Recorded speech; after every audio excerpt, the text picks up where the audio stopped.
So students, let us start our today's topic. Our today's topic is enthalpy of the system. This is thermodynamics, lecture 7. The topic is enthalpy of system. Enthalpy of system. Or simply enthalpy. Or simply our topic is enthalpy. Now what's enthalpy? How can we define enthalpy? What type of relation we will get from enthalpy? And how can we solve these three questions based upon enthalpy? Now enthalpy is defined as the heat content of system. Heat content of system. Heat content of the system. But enthalpy is defined at constant pressure. Therefore, it's heat content of system at constant pressure. At constant pressure. Pressure is to be kept constant in order to define entropy. Heat content of the system at constant pressure, it's called enthalpy of the system. This enthalpy is denoted by letter H. H stands for enthalpy. Let us consider a system. That this system contains a certain amount of gas molecules in it. Let the internal energy of the gas molecules be U1 in its initial state. Let the volume of the molecules be V1, and let the pressure, external pressure maintained over here is P, is the external pressure, that's P1. Now what we'll do, we'll bring about some work on this system. We do some work on the system either by supplying heat to the system or by releasing heat from the system. After doing certain amount of work on the system, what happens? Kinetic energy of the molecules increases.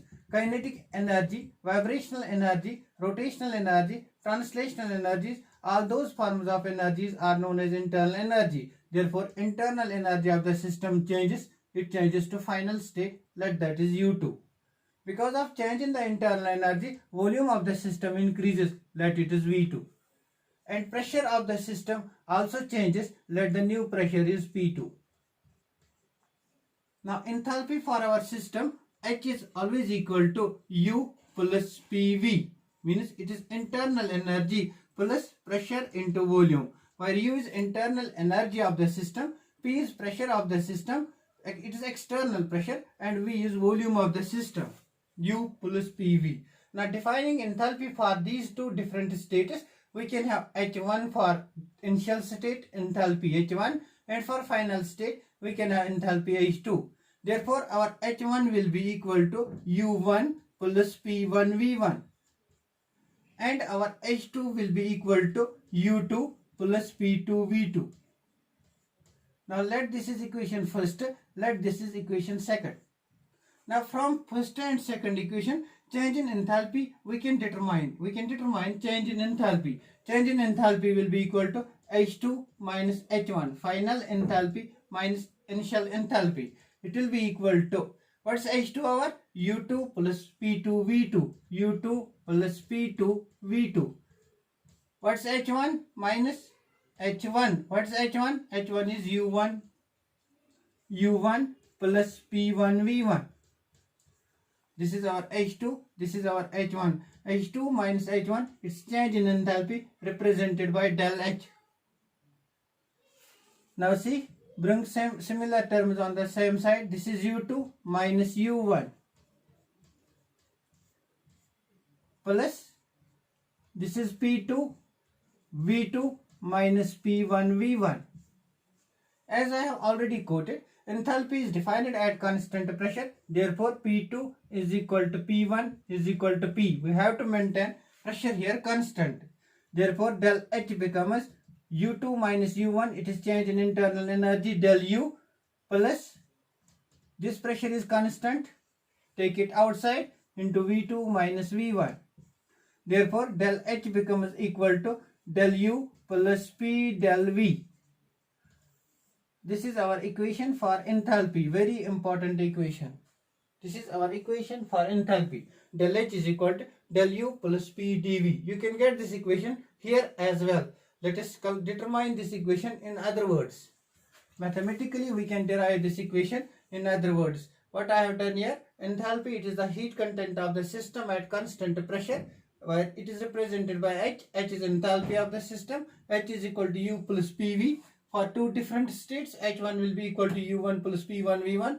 H2 will be equal to U2 plus P2 V2. We can determine change in enthalpy. Del H is equal to del U plus P dV, P del V, where P is kept constant because enthalpy is defined at constant pressure. Now we can determine it in another words, this equation that will be more easy for you. As I stated, H is equal to U plus PV.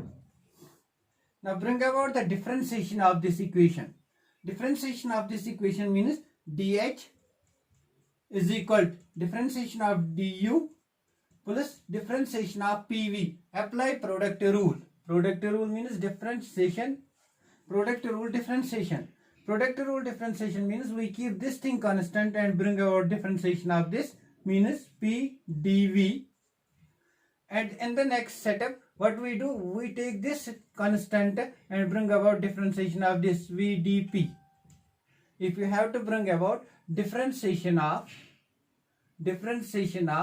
two quantities V and U, you apply product rule differentiation. You keep one quantity constant for example V, and bring about differentiation of other du, plus you keep other quantity constant, that is U, and bring about differentiation of first, that is V. Same thing I have done over here. I kept this quantity constant, brought about differentiation of V, that means it becomes P dV. In the second step, what I did, I kept this quantity constant and brought about differentiation of P, that's V dP. Therefore, bringing about differentiation of this using product rule, I get P dV plus V dP. This is the concept of differentiation. You might have read it in physics or in maths. Now, enthalpy is defined at constant volume. At constant pressure. At constant pressure, our dP is equal to 0. Therefore, this term will be equal to 0. dH will be equal to du plus P dV plus 0, V into 0.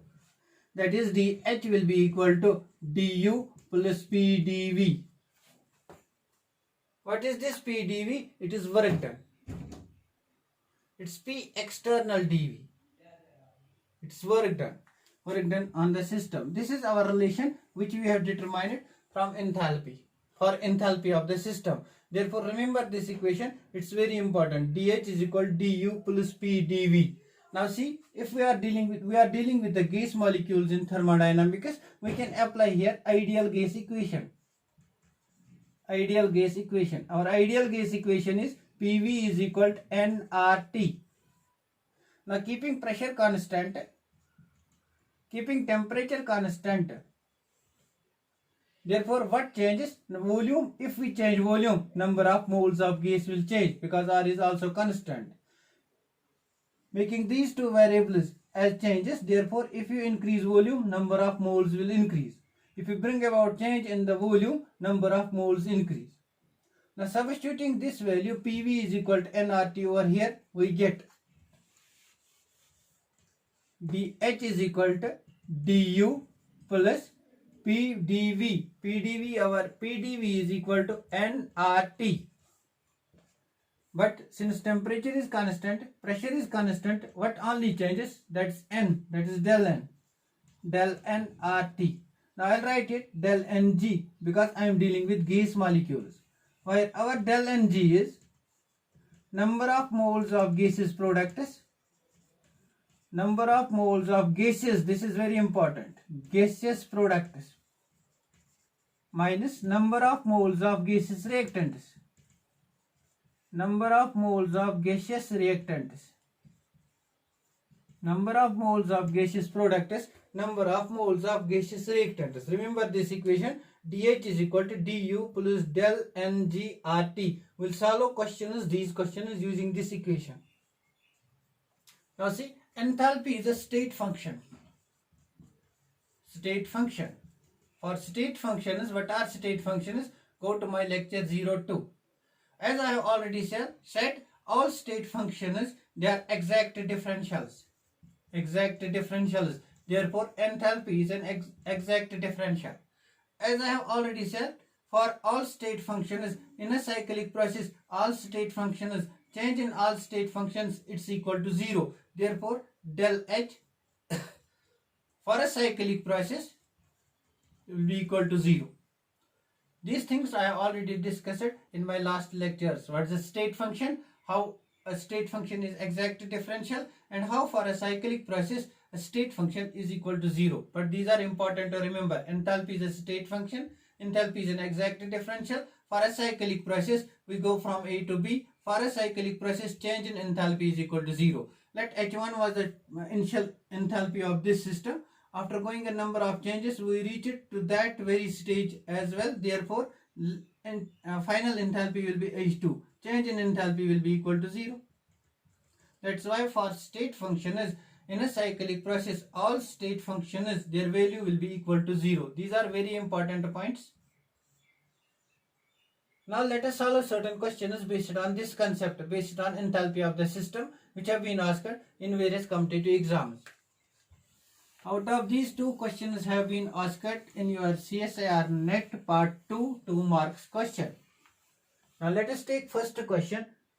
First question is, what is the value of change in del U minus del H for Fe2O3, this is solid, plus 3 times carbon, this is solid, gives 2 times iron, this is solid, plus 3 times carbon monoxide, this is gas.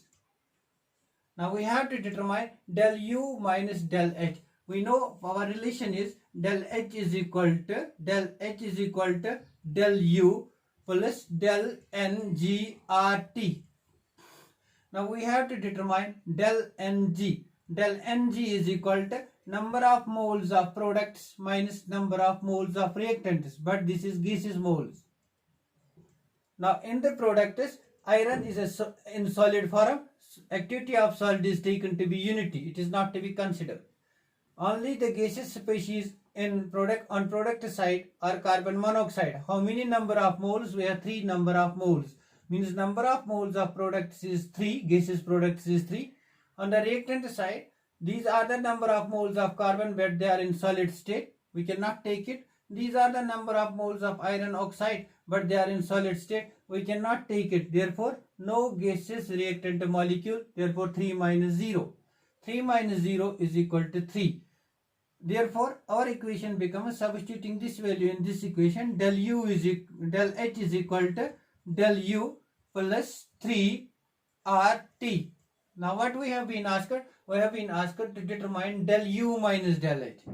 Del U minus del H. Therefore, we have to bring this del H towards this side. Bringing del H towards this side, it becomes del U minus del H.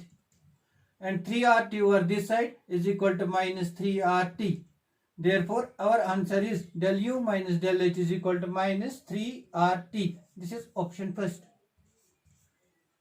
Now, this question have been asked for 2 marks in June 2015 or 16. I don't remember exact date.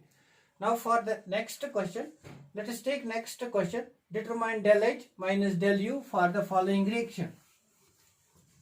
Del H, such type of questions have frequently been asked in your NEET exam. You can see last year questions, there will be 4 or 5 questions based on this concept. Del U minus del H minus del U for this reaction. PCl5 gaseous state, mention it. PCl3 gaseous state, mention it. Cl2 gaseous state, mention. Now what we have to determine del Ng. Del Ng is Np minus Nr, but only gases. Now how many gaseous products? This is 1. The stoichiometry is 1. This is 1. 1 plus 1 is equal to 2. Number of gaseous reactant molecules. Stoichiometry is 1. 2 minus 1 is equal to 1. Therefore del Ng is equal to 1. Using our formula, del H is equal to del U plus del NGRT. You can determine del H is equal to del U, del Ng is 1, 1 RT, that's RT. This is our answer. Now coming to the question third, this has also been asked in CSIR exam. Which one is or correct? Del H is equal to QP, means enthalpy of the system is equal to heat absorbed at constant pressure. Del U is equal to QV. Internal energy is the heat absorbed at constant volume. Del H is equal to QV. Enthalpy is equal to heat absorbed at constant volume, and internal energy is equal to heat absorbed at constant pressure. We have already done this question in last sections, where we have shown that del H, enthalpy, is the heat absorbed at constant pressure, because enthalpy is defined at constant pressure, and del U is equal to heat absorbed at constant volume. Our option 1 and 2 are correct. Now this is all about enthalpy. In next lecture we will study specific heat, molar specific heat at constant volume, specific heat at constant pressure, Cp and Cv, relation between Cp and Cv. After that we will start enthalpy changes in chemical reactions. Thanks for watching me.